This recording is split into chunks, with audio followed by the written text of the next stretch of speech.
Bienvenidos, apreciados amigos y amigas. Qué gusto estar con ustedes en un nuevo repaso de esta travesía bíblica, semana 69. Pero como de costumbre, vamos a tener una palabra de oración antes de comenzar. Les invito para que unamos nuestros rostros. Padre poderoso, Padre bueno que estás en el cielo, Señor, venimos delante de ti, dispuestos, Señor, a escudriñar tu santa palabra. Que sea el Espíritu Santo, Señor, el que nos guíe a toda verdad. Bendice a las personas que están presentes, bendice a los que se van a unir después, oh Dios poderoso. Quédate en medio de nosotros porque todo lo pedimos con humildad, en el nombre de Cristo Jesús. Amén y amén. Muy bien, mis apreciados amigos y hermanos. La palabra que vamos a estudiar hoy está en el libro de Lamentaciones. El libro de Lamentaciones, la mayoría de los eruditos y estudiosos bíblicos creen que el autor fue el profeta Jeremías. El libro de Lamentaciones, mis apreciados hermanos, tiene 5 capítulos. Hoy los vamos a estudiar completos, pero en este momento vamos a enfocarnos en el libro que estudiaremos hoy. Busquemos nuestro lápiz marcador, nuestra regla, donde tomar nota, y vamos a comenzar de inmediato en el libro de las Lamentaciones. Decíamos anteriormente que los eruditos y estudiosos de la Biblia creen que el autor, el escritor del libro de Lamentaciones fue el profeta Jeremías. Muy bien. Vamos a hablar aquí exactamente de lo que sucedió en Jerusalén. La caída de Jerusalén, recuerdo, fue en el año 587 antes de Cristo. Aquí en estos escritos de Lamentaciones vamos a ver algo curioso, porque vamos a ver que los escritos están diseñados o presentados de una forma muy estricta en cuanto a su forma literaria. La mayoría de los capítulos, 1, 2, 4 y 5, constan de 22 versículos cada capítulo.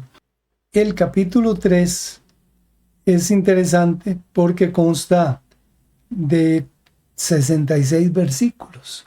O sea, 3 de 22 suman 66. Esta es una forma literaria en la cual se expresa el dolor de manera completa y ordenada ante la presencia de Dios. Esto lo vamos a ver más tarde. Muy bien, vamos al capítulo 1 del libro de las Lamentaciones y vamos a comenzar de inmediato.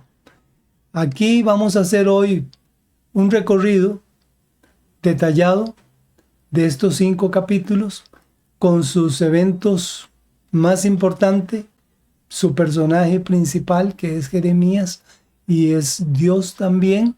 Y al final vamos a hacer una aplicación contemporánea de ambos libros, Lamentaciones y Ezequiel.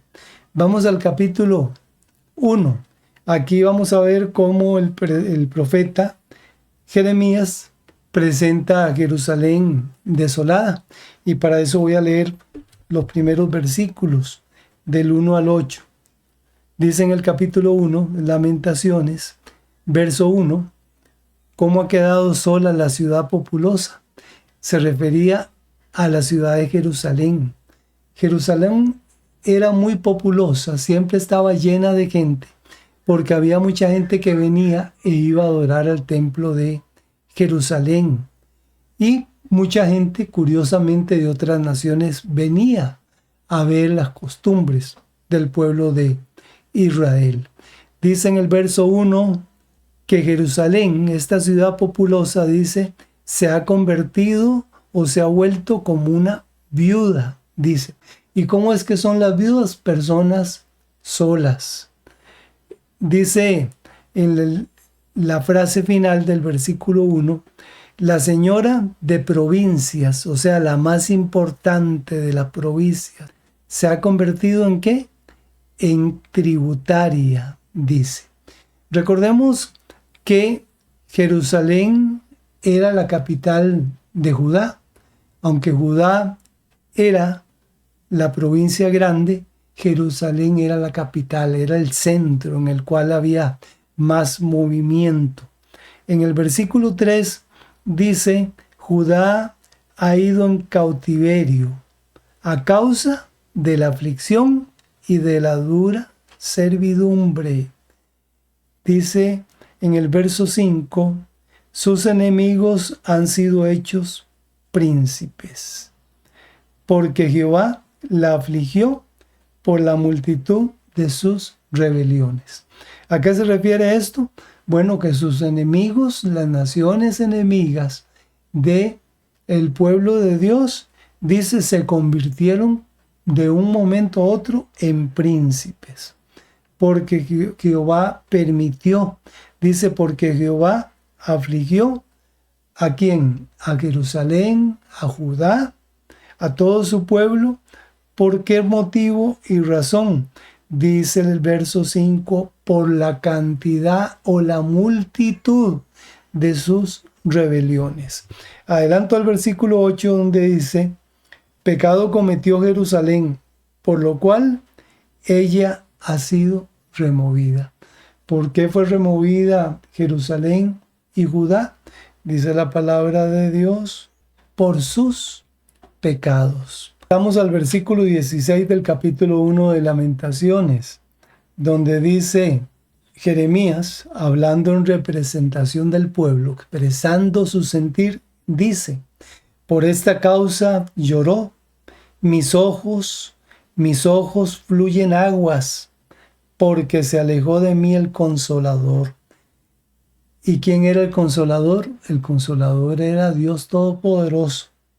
Y entonces el pueblo, dice el profeta, el pueblo llora, dice, y mis lloros son como aguas. ¿Qué dolor deben haber sentido? ¿Quién era el Consolador? De ahí, por supuesto, el Dios protector, el Dios santo, el poderoso de Israel.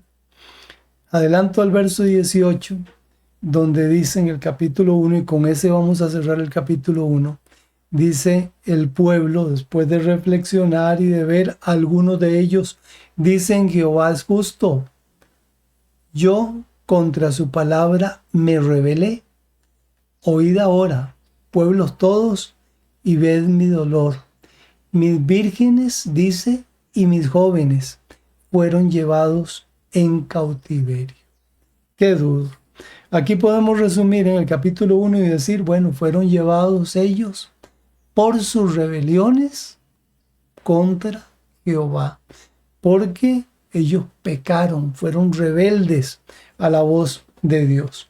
Quiero resaltar el versículo 1, donde dice y compara que la mujer quedó desamparada como una viuda. Normalmente las viudas son personas que viven en soledad y que viven en necesidad, dice la palabra de Dios. Así quedó el pueblo de Dios cautivo, como si no tuviera esposo, dice la palabra de Dios, como una viuda. Muy bien, vamos a avanzar al capítulo 2 de Lamentaciones, y aquí en el capítulo 2 vamos a ver algunas cosas importantes. Dice el versículo 2, destruyó el Señor y no perdonó. Destruyó en su furor todas las tiendas de Jacob. Echó por tierra las fortalezas de la hija de Judá.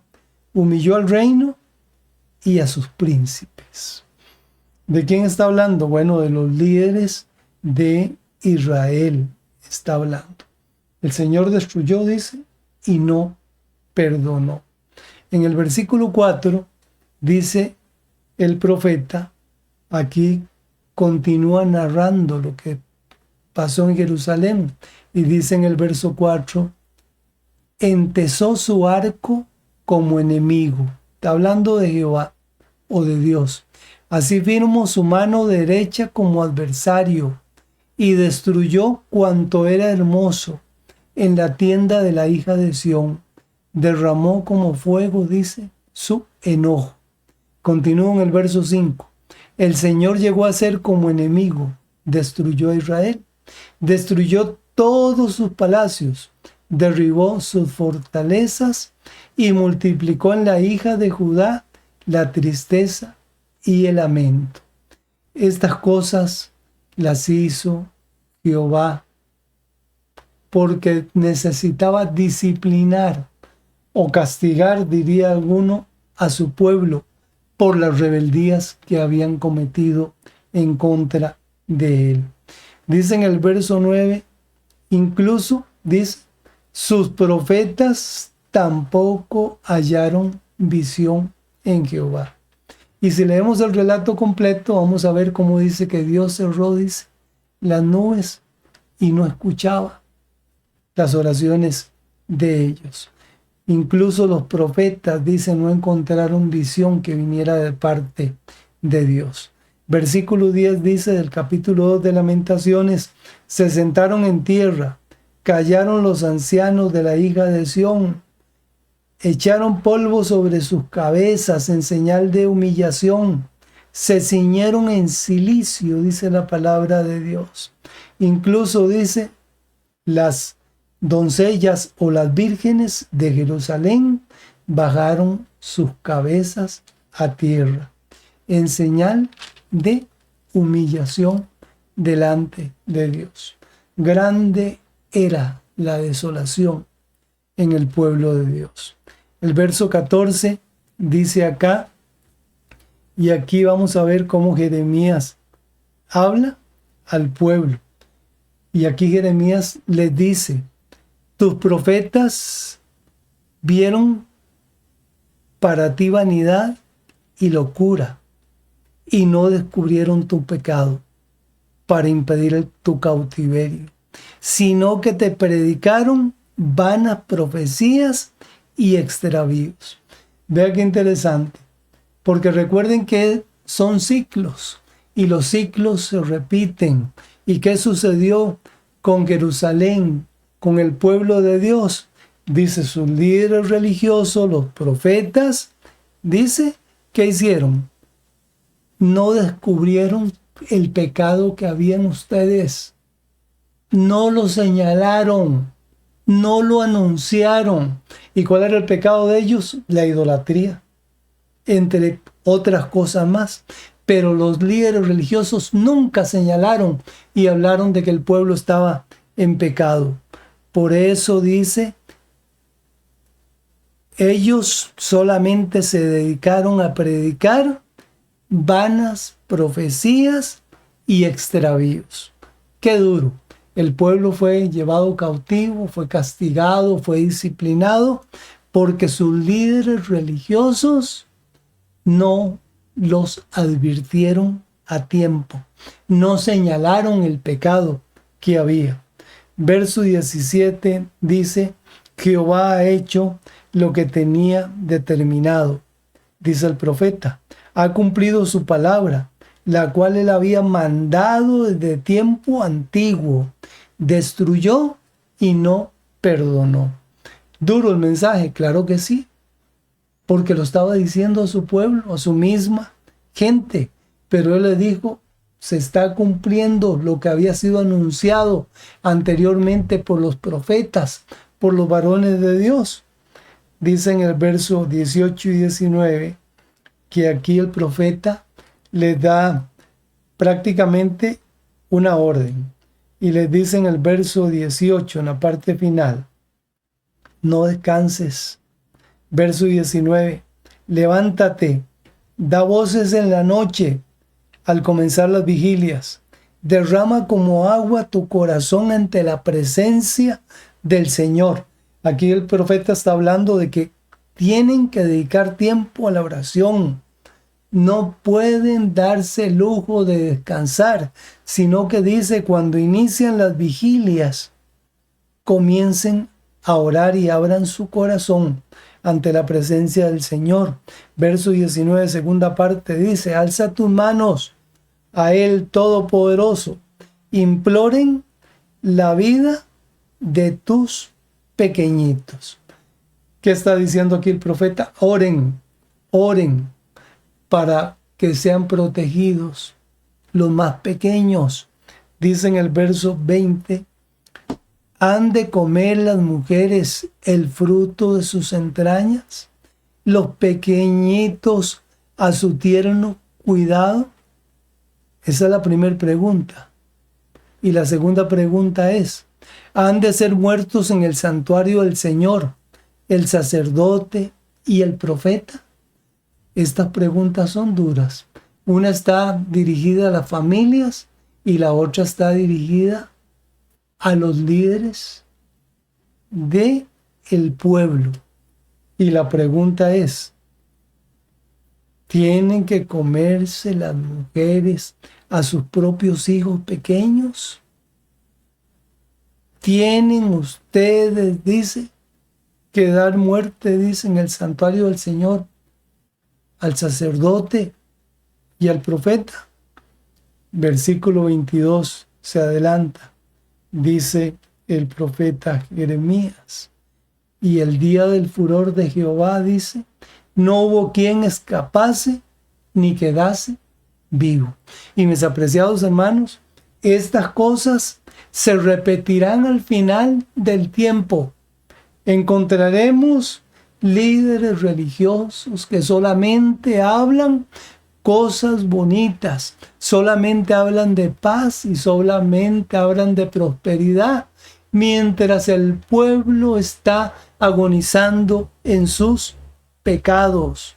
Al final de la historia humana vendrá un castigo universal sobre todos aquellos que se rebelaron contra a Dios. Y como dice el versículo 22, en ese día habrá furor de parte de Dios y no habrá quien escape. No quedará quien, dice, sobreviva.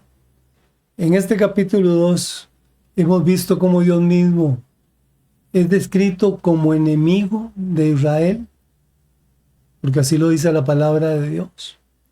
Vemos cómo el templo fue destruido, cómo los profetas no reciben ninguna visión de parte de Dios.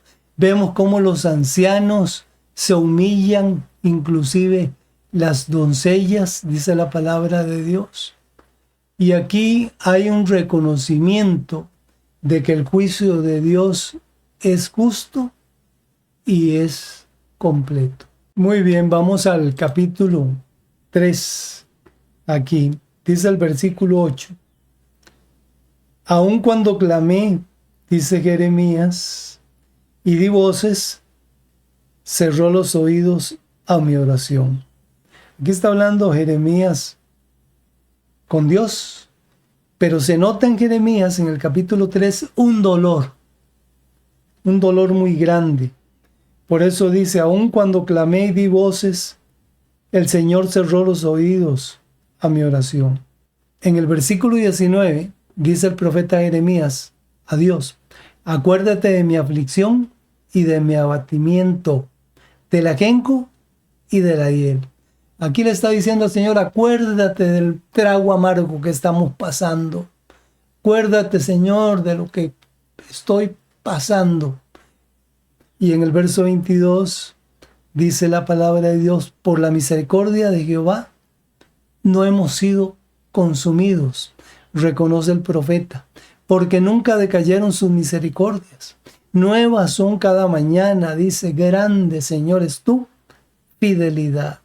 Versículo 24, dice el profeta, mi porción es Jehová, dijo mi alma, por tanto en él esperaré.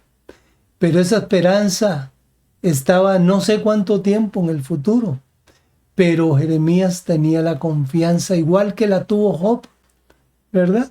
En él confiaré.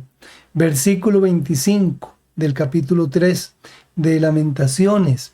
El profeta dice, bueno es Jehová a los que en él esperan, el alma que le busca.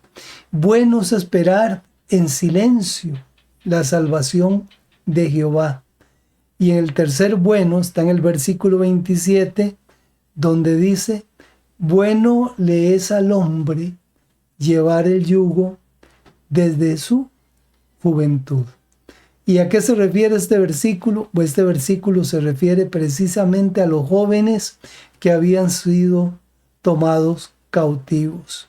Y el Señor dice, eso es bueno para que ustedes puedan ser corregidos, para que puedan ser disciplinados, para que en medio de esta situación, de esta prueba que estamos viviendo, es bueno que ustedes aprendan a llevar el yugo, o sea, la aflicción, para que aprendan de ello. Y aquí se les anunciaba que se volvieran a Dios para que no tuvieran que volver a vivir esa experiencia. Versículo 32 del capítulo 3 dice, antes se aflige, también se compadece, según la multitud de sus misericordias. ¿Quién hace esto? El Señor. Dice el verso 33, porque no aflige ni entristece voluntariamente a los hijos de los hombres. Estos dos versículos 32 dice que el Señor no aflige ni entristece por su voluntad, dice, a sus hijos, sino que estas cosas suceden por consecuencia de las desobediencias de nosotros, sus hijos, tanto en el pasado como en el presente. Verso 36 dice aquí, trastornar al hombre en su causa, el Señor no lo aprueba. O sea, el Señor no lo hace por voluntad propia, no es por su deseo. Estas cosas suceden porque nosotros lo provocamos a ira. Versículo 41 dice, levantemos nuestros corazones y manos a Dios en los cielos. Nosotros nos hemos rebelado y fuimos desleales, dice el verso 42. Tú no perdonaste. ¿Qué no perdona a Dios? La deslealtad, la desobediencia. Verso 43 y 44 dicen, desplegaste la ira y nos perseguiste. Mataste y no perdonaste. Te cubriste de nube para no pasase la oración nuestra. Qué duro esto. ¿Por qué?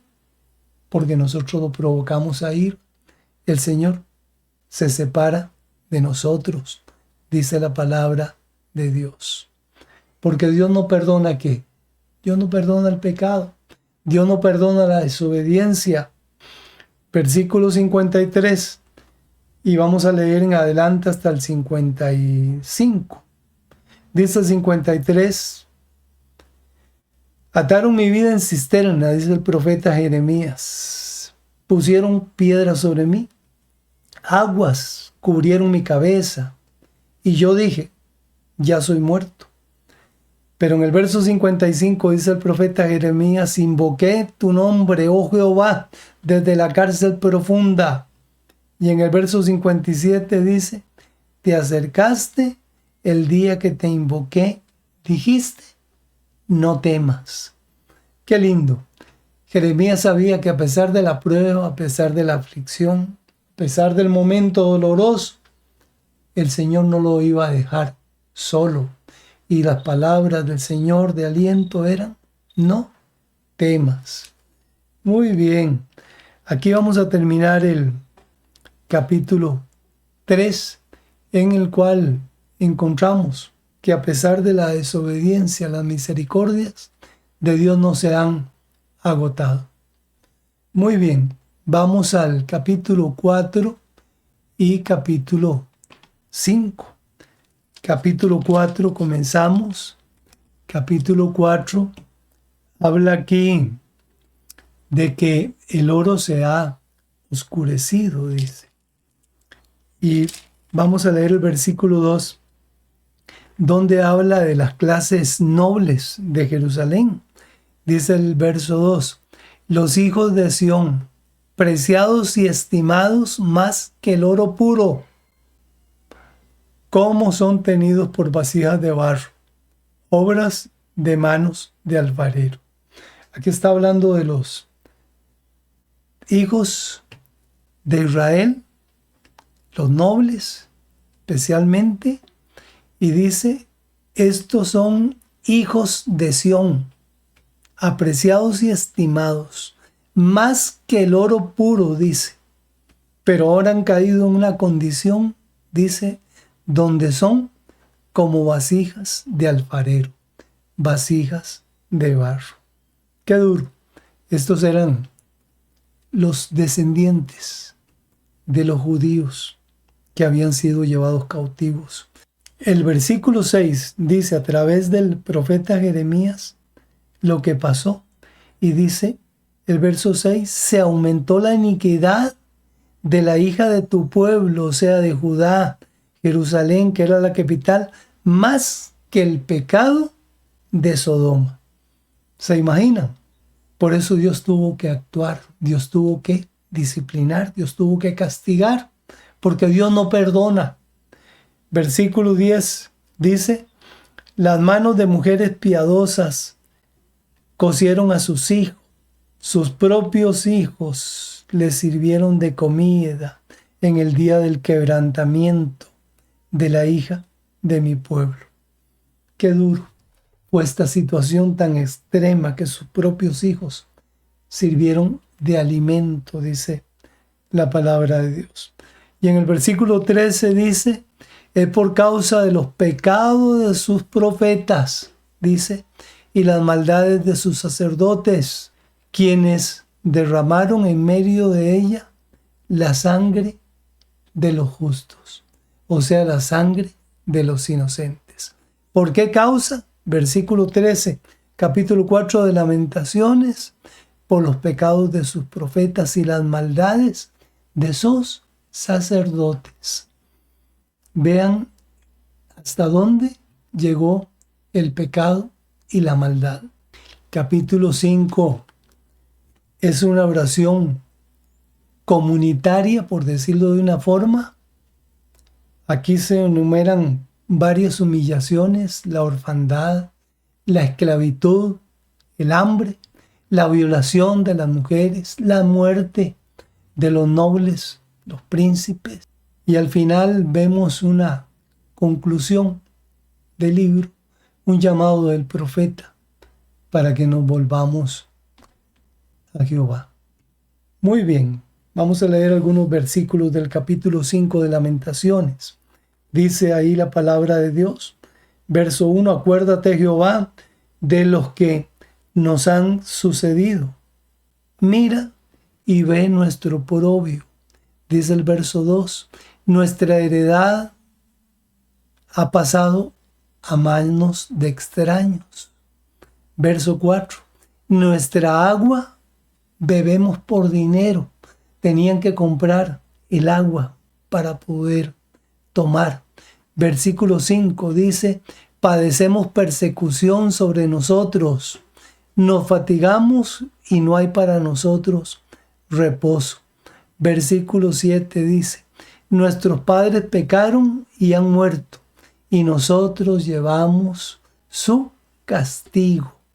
Qué duro para estos hijos reconocer que sus antepasados, sus padres, sus abuelos habían pecado.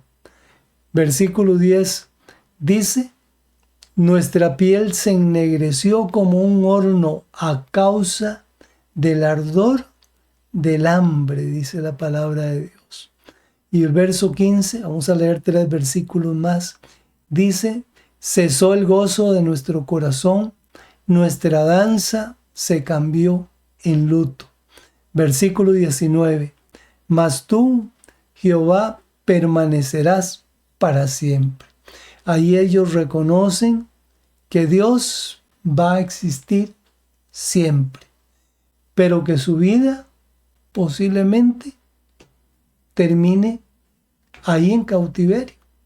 En el versículo 21 vemos el llamado del pueblo a Dios y dicen estas palabras, vuélvenos, oh Jehová, a ti.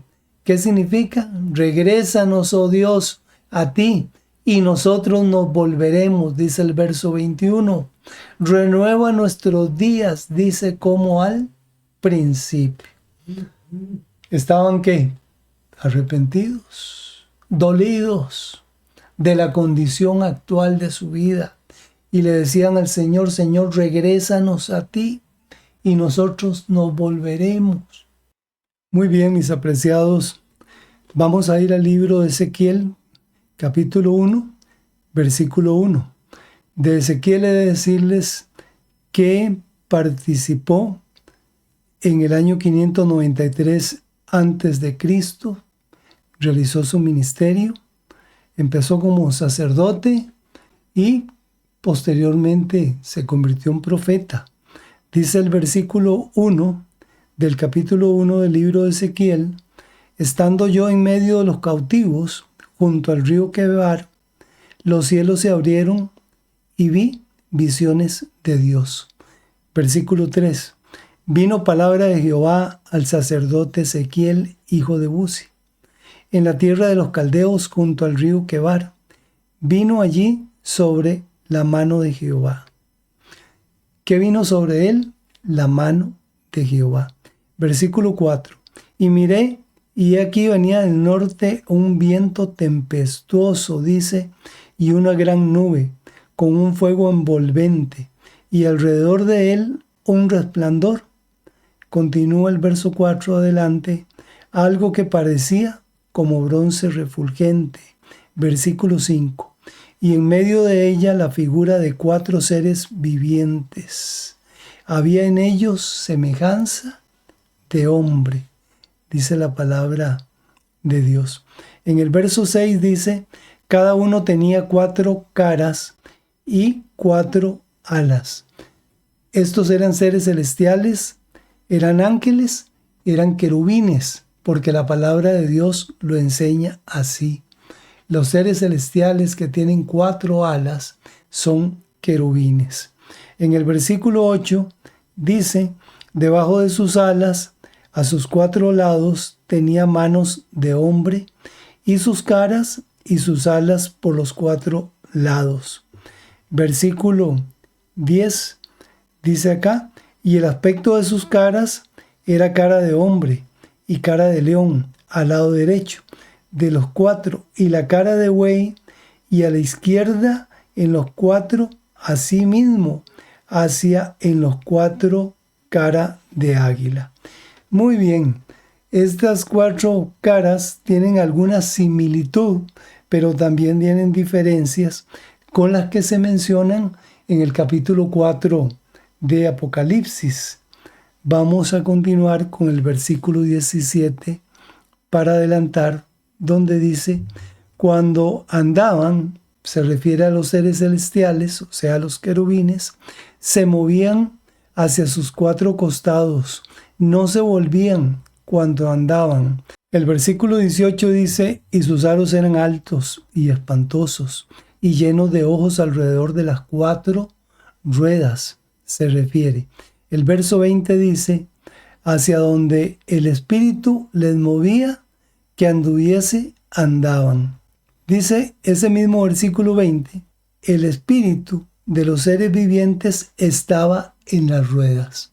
Estos son detalles que se mencionan en el primer capítulo del libro de Ezequiel, hablando de los 4 seres celestiales. En el versículo 24 dice Ezequiel: y oí el sonido de sus alas cuando andaban, como sonido de muchas aguas, como la voz del Omnipotente, como ruido de muchedumbre, como el ruido de un ejército. Cuando se paraban, vagaban sus alas.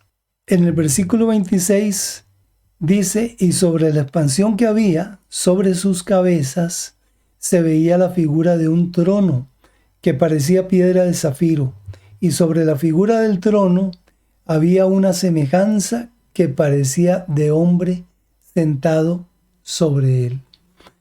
Esta fue la visión, dice el versículo 28, de la semejanza de la gloria de Jehová, y cuando yo, dice el profeta Ezequiel, la vi, me postré sobre mi rostro.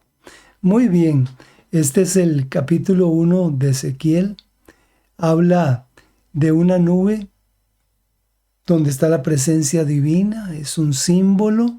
El versículo 5 habla de semejanza y dice que estos seres se movían como hombres, erguidos, de pie, pero también dice el capítulo que se desplazaban, dice, sobre ruedas, que a veces se levantaban, dice, y no tocaban el suelo. Es impresionante. Así es que todos estos detalles se dan sobre la visión del sacerdote Ezequiel, posteriormente profeta, que pudo ver y apreciar y contarnos algunos detalles, porque el capítulo amplía otros conceptos más. Muy bien, ¿qué es lo importante de este capítulo 1 de Ezequiel? Bueno, lo más importante es que hay seres celestiales diferentes a nosotros por cuanto tienen, dice, caras diferentes, pero son seres que adoran y alaban a Dios. Y son seres que están también, algunos, como dice Apocalipsis, en la presencia de Dios para adorar, pero otros están para servir. Es el caso de los querubines, están puestos al servicio de Dios. Vamos al capítulo 2. En el capítulo 2 encontramos el llamado de Ezequiel. Y dice el versículo 1, me dijo, hijo de hombre, ponte sobre tus pies y hablaré contigo. Versículo 3, y me dijo, hijo de hombre, yo te envío a los hijos de Israel, a gentes rebeldes que se rebelaron contra mí. Ellos y sus padres se han rebelado contra mí hasta este mismo día. Y nuevamente el versículo 6 dice, y tú, hijo de hombre, no les temas, ni tengas miedo de sus palabras, aunque te hallas entre zarzas y espinos, y moras con escorpiones, no tengas miedo de sus palabras, ni temas delante de ellos, porque son casa rebelde. Y el verso 8 nuevamente vuelve a repetir una frase que a lo largo de todos los capítulos del libro de Ezequiel se menciona en 93 ocasiones. Versículo 8. Esta es la frase. Mas tú, hijo de hombre, oye lo que yo te hablo. No seas rebelde como la casa rebelde. Abre tu boca y come lo que yo te doy. Y en el versículo 9, recuerden que esta es una visión. En el versículo 9 dice Ezequiel, y miré, y he aquí una mano extendida hacia mí, y en ella había un rollo de libro, y lo extendió delante de mí, dice el verso 10, y estaba escrito por delante y por detrás, y había escritas en él endechas y lamentaciones y ayes. Muy bien, aquí algo importante era que en ese tiempo se acostumbraba a escribir en papiro o en material de cuero, y normalmente se escribía sobre un solo lado. Pero aquí dice el verso 9 que estaba escrito por delante y por detrás. O sea que había mucha información que se le estaba dando al profeta para que compartiera con el pueblo de Israel. Verso 3. Me dijo, hijo de hombre, come lo que hayas. Come este rollo y ve y habla a la casa de Israel. Recuerden que este comer no es literal, por cuanto es una visión la que está teniendo el profeta Ezequiel. Dice en el versículo 2, y abrí mi boca y me hizo comer aquel rollo. Y me dijo, hijo de hombre, alimenta tu vientre y llena tus entrañas de este rollo que yo te doy. Y lo comí, y fue en mi boca dulce como miel. Cuando leemos esta parte nos recordamos también de lo que se relata en el libro de Apocalipsis, con el ángel y el librito. Pero no es el mismo evento, es diferente. Sin embargo, pues sí, está el rollo. Dice el versículo 4, luego me dijo, hijo de hombre, ve y entra a la casa de Israel y habla a ellos con mis palabras. Adelantémonos hasta el versículo 11, donde dice, y ve y entra a los cautivos, a los hijos de tu pueblo, y háblales, y diles, así ha dicho Jehová el Señor, escuchen o dejen de escuchar. Versículo 14 en adelante dice, me levantó pues el Espíritu y me tomó y fui en amargura, en la indignación de mi espíritu, pero la mano de Jehová era fuerte sobre mí. Y en el versículo 15 dice, y vine a los cautivos de Tel Aviv, que moraban junto al río Quebar, y me senté donde ellos estaban sentados, y allí permanecí 7 días, atónito entre ellos. Muy bien, relatemos esto. El llamado de Ezequiel es para ir y llevar un mensaje al pueblo de Israel. No a otros pueblos, no a otras naciones, sino únicamente a los del pueblo de Israel, nada más. El Señor, ¿por qué llama a Ezequiel hijo de hombre? Bueno, porque quiere hacer una diferencia para que quede claro que Dios es eterno por siempre y que Ezequiel es hijo de hombre. Hay una diferencia entre Dios y el hijo de los hombres, así como somos nosotros. Aquí algo importante es cómo Dios le da el mensaje para que ellos lo lleven a la casa de Israel y cómo Dios lo pone en esa visión a comer el libro que está escrito por ambos lados para que Él lleve ese mensaje a esos cautivos o a esos que van a estar cautivos, dice la palabra de Dios. Y aquí vemos cómo en la visión el Espíritu lo lleva, dice, y Él va y se va exactamente donde están los de Israel, a Tel Aviv. Sin embargo, llega y guarda silencio durante 7 días. Permanece en medio de ellos. Dice aquí, sentado con ellos y paralizado, porque dice que está atónito, está asustado, está paralizado. Sin hablar durante 7 días no dice nada. ¿Qué sucede después de esto? Vamos al versículo 16 del capítulo 3 de Ezequiel. Dice en el verso 16, y aconteció que al cabo de los 7 días vino a mí palabra de Jehová, diciendo, hijo de hombre. ¿A quién está hablando el Señor? Por supuesto a Ezequías. Él lo llama hijo de hombre. Y le dice, yo te he puesto por atalaya, o sea, por mensajero a la casa de Israel.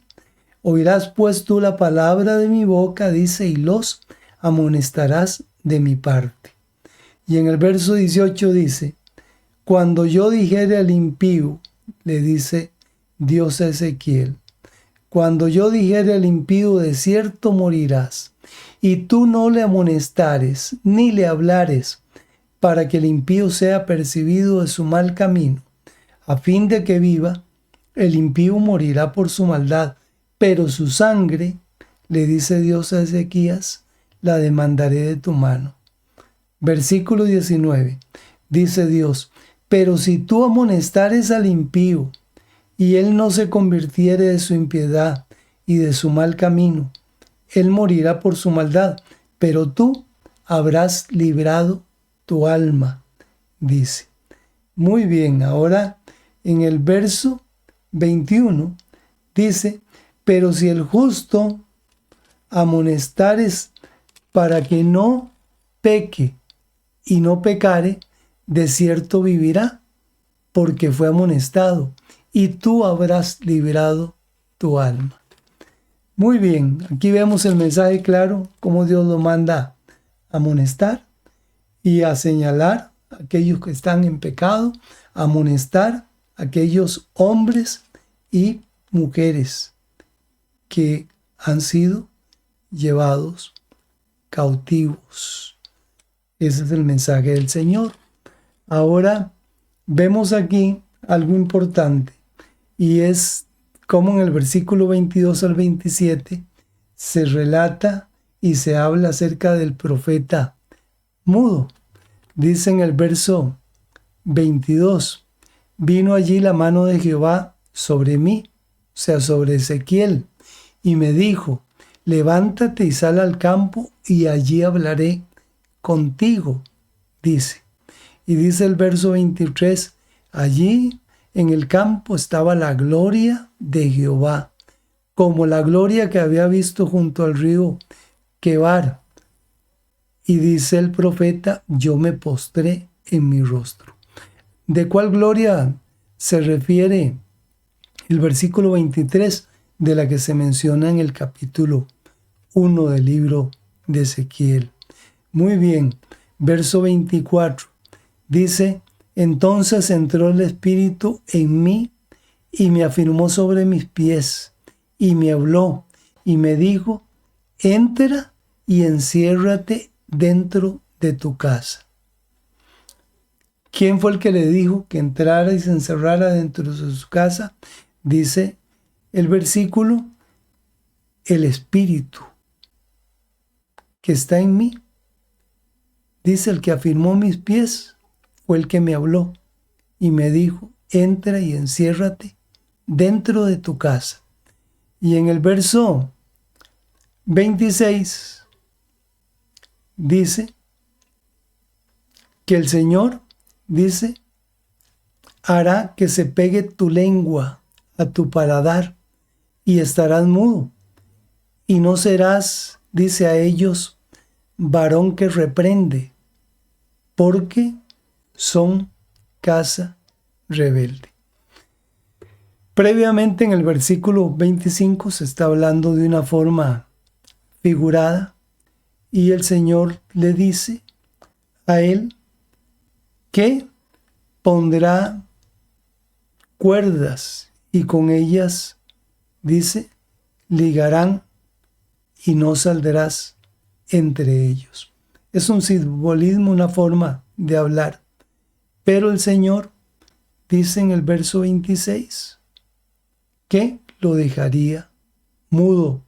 ¿Hasta cuándo?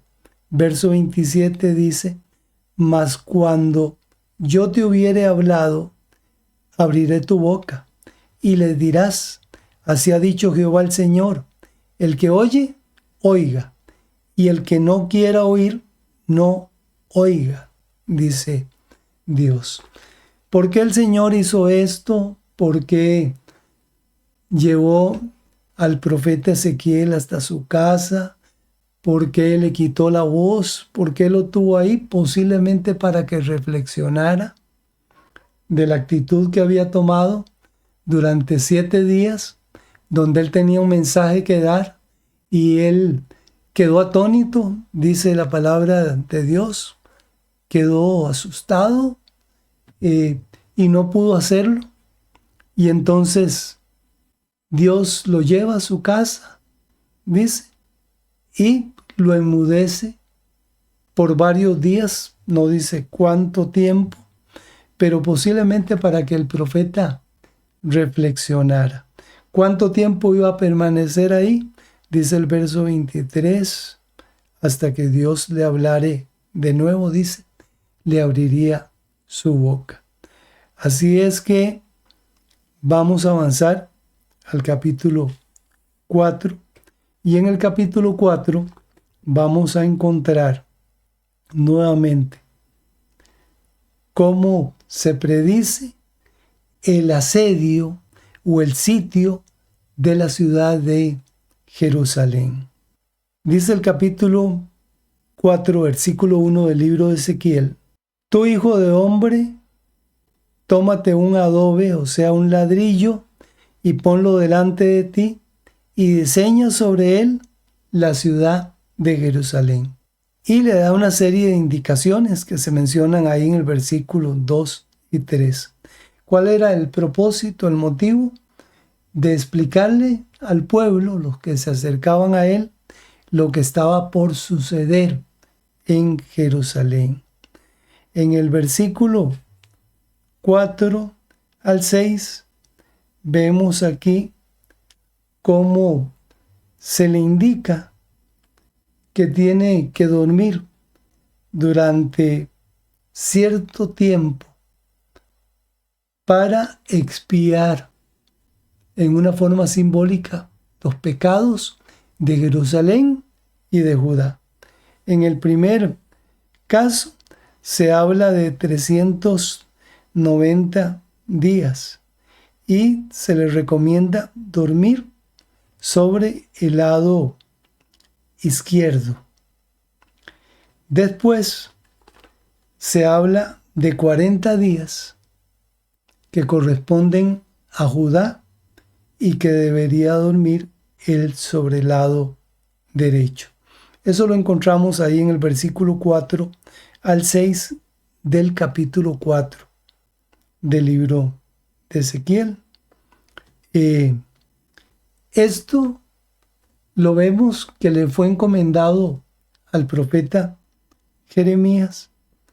Posiblemente no eran las 24 horas del día, únicamente era en periodos de tiempo mientras él dormía, parece ser. Se esperaba que de esta forma pues Dios pudiese perdonar sus pecados. Sin embargo, pues ya la sentencia estaba dada. Sin embargo, pues posiblemente Dios sabía cómo iban a actuar el pueblo. Muy bien, vamos a adelantarnos ahora al versículo 9, donde previamente el Señor les advierte a ellos lo que va a suceder por medio del profeta y que se preparen. El verso 9 le dice a Ezequiel: toma para ti trigo, cebada, habas, lentejas, millo y avena, y ponlos en una vasija, y hazte pan de ellos. Dice: el número de los días que te acuestes sobre tu lado, 390 días comerás de él. Aquí se les recomendaba mezclar alimentos que eran de uso diario, pero otros que no eran tan valiosos tampoco. Pero se estaba previendo la escasez que iba a suceder. En el versículo 10 del capítulo 4 se habla de los alimentos. Dice el verso 10: la comida que comerás será de peso de 20 siclos al día. De tiempo en tiempo la comerás. Esta cantidad que se menciona en el versículo 10 era una cantidad mínima, apenas para sobrevivir. Aquí se le está diciendo que ellos deben racionar la comida al mínimo. El verso 11 dice: y beberán el agua por medida, la sexta parte de un hin, que igualmente dice: de tiempo en tiempo la beberán. Lo único que podían beber era como medio litro de agua en cada comida.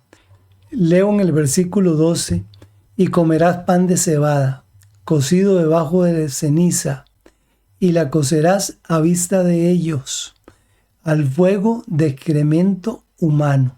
¿Por qué iban a tener que usar excremento humano? Porque los combustibles para cocer los alimentos, para calentarlos, se iba a agotar. Incluso la leña no iba a haber durante el asedio. e iban a tener que llegar a estos extremos. Versículo 13 dice, y dijo Jehová, así comerán los hijos de Israel su pan inmundo entre las naciones a donde los arrojaré yo. El verso 14 dice, y dije, este es el profeta Ezequiel, ah Señor Jehová, he aquí que mi alma no es inmunda, ni nunca desde mi juventud hasta este tiempo comí cosa mortecina ni despedazada, ni nunca en mi boca entró carne inmunda. Y en el versículo 15, el Señor, el Dios Todopoderoso, le responde a Ezequiel. Dice el verso 15, y me respondió, he aquí te permito usar estiércol de bueyes en lugar de excremento humano para cocinar tu pan. Vamos al capítulo final del día de hoy, que es el capítulo 5. Leemos el verso 5, donde dice, así ha dicho Jehová el Señor, esta es Jerusalén, la puse en medio de las naciones y de las tierras alrededor de ella. Y ella cambió mis decretos y mis ordenanzas en impiedad más que las naciones y más que las tierras que están alrededor de ella, porque desecharon mis decretos y mis mandamientos y no anduvieron en ellos. Por tanto, dice el versículo 7 del capítulo 5, por tanto así dicho Jehová, versículo 7, por tanto así ha dicho Jehová, por haberlos multiplicado más que las naciones que están alrededor de vosotros, no habéis andado en mis mandamientos, ni habéis guardado mis leyes, ni aun según las leyes de las naciones que están alrededor de vosotros habéis andado. Verso 9, y haré en ti lo que nunca hice, ni jamás haré cosa semejante a causa de todas tus abominaciones. Por eso los padres comerán a los hijos en medio de ti, y los hijos comerán a sus padres. Y haré en ti juicios, y esparciré a todos los vientos todo lo que quedare de ti. Versículo 11, por tanto vivo yo, dice Jehová el Señor, ciertamente por haber profanado mi santuario con todas tus abominaciones, te quebrantaré yo también, mi ojo no perdonará, ni tampoco tendré yo misericordia. Dice el verso 12, una tercera parte de ti morirá de pestilencia y será consumida de hambre en medio de ti, y una tercera parte caerá espada alrededor de ti, y una tercera parte esparciré a todos los vientos, y tras ellos desenvainaré mi espada. ¿Por qué tenía que darse todo esto? Por la desobediencia, porque el pueblo hizo cosas terribles que ni aun las naciones vecinas se atrevieron a hacer. Recuerden que en el templo de Jerusalén ellos levantaron imágenes, esculturas de dioses paganos y ofrecían sacrificios y holocaustos a estas esculturas. Por lo tanto, dice el versículo 17, enviaré pues sobre vosotros hambre y bestias feroces que te destruyan, y pestilencia y sangre pasarán por en medio de ti, y enviaré sobre ti espada. Yo, Jehová, lo he hablado. Capítulo 5, final del repaso de esta semana del libro de Ezequiel. El libro que estudiamos primero fue el libro de las Lamentaciones, los primeros 5 capítulos. En realidad son 5 capítulos en total. Estos capítulos de Lamentaciones y los 5 capítulos de Ezequiel ofrecen una teología del sufrimiento y la responsabilidad que resuena con plena vigencia en el siglo XXI. Sus mensajes no son reliquias del pasado, son espejos del presente. Como en Lamentaciones vemos la crisis personales, sociales y espirituales de nuestros días. Guerras, pérdidas, injusticias. Todo esto puede ser llevado delante de Dios con una honestidad completa. Lamentarse no es falta de fe, es una fe madura que no huye del dolor. La visión del profeta Ezequiel junto al río de Quebar revela que Dios se manifiesta en Babilonia, fuera de Jerusalén. Para el creyente actual, Dios es presente aunque estemos en el exilio, aunque estemos en la enfermedad, aunque estemos en la soledad. Su trono se mueve con su pueblo.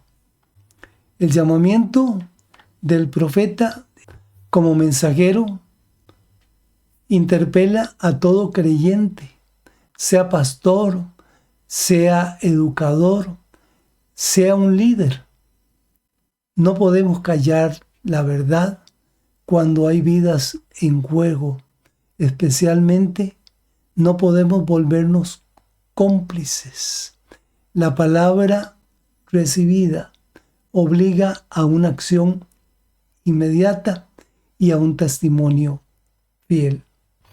Concluyo diciendo, mis apreciados hermanos, que en cualquier época la conversión sincera abre la puerta a la renovación.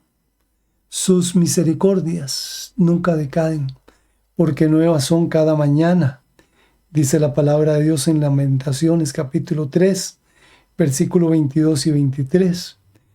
Así es que, mis apreciados hermanos, confiemos en Dios, aún en medio de la tribulación, aún en medio de la prueba, y seamos fieles y obedientes a Dios. Que Dios te bendiga, mi apreciado hermano, mi apreciada hermana. Nos espero la próxima semana para hacer un nuevo repaso de una próxima travesía bíblica.